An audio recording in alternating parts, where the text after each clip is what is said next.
My name is Mark Waitkus. I'm an artist, and I have a studio called Waitkus Studios. I've been painting now for about 30 years. For the last 10 years, I've been working for the Boston Red Sox. Also, I'm a national artist for colleges and universities. And also for my local roots, I like to do paintings of Worcester historical buildings. And I believe in the preservation of buildings as well. Elbridge Boyden, he was an architect, which I thought back in 1810 he was born, and he lived almost to 90 years old, and a lot of the buildings here in Worcester were buildings that he was the architect and designer of. Really quite an amazing guy, and his dad was in the Revolutionary War, and he grew up in Vermont, moved to Orange, and then at 16 years old in Athol, he decided to become an architect.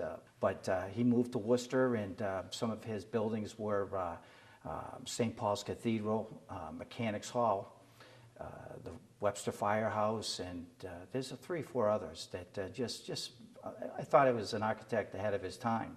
So what I'd like to do is show a few of his buildings, and I brought a few of my prints over the years that I've painted to kind of show you his style of architecture. He was fascinated with towers, and this is one he did right here of the old Webster Street firehouse, which has been restored, but again, you can see all the towers and how he really captured this, and this was his style. And this was the oldest firehouse at one time in the country, and just a beautiful piece of architecture. And still remaining is the Washburn Towers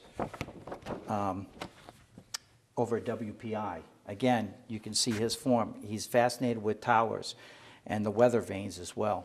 And this is one of the icon buildings at WPI. Another one, again with towers, is Fenwick Hall up at Holy Cross.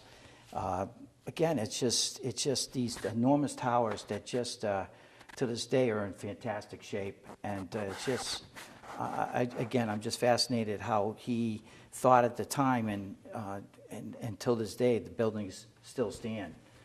One of the most, I think, best buildings in the country at the time. This building was Mechanics Hall. As we all know, it's, I think, one of the best buildings and halls in the country. It was built in 1853, and you can see that the columns, again, the windows, the architecture of the arches, just fantastic work. And the inside, it's just amazing. You can see all the portraits that hang in the building. It's just, I think, one of the key landmarks and treasures of Worcester. So he passed on about, like I said, almost 90 years old. You'll see a lot of his buildings are in the Brookfields and surrounding suburbs of Worcester too. So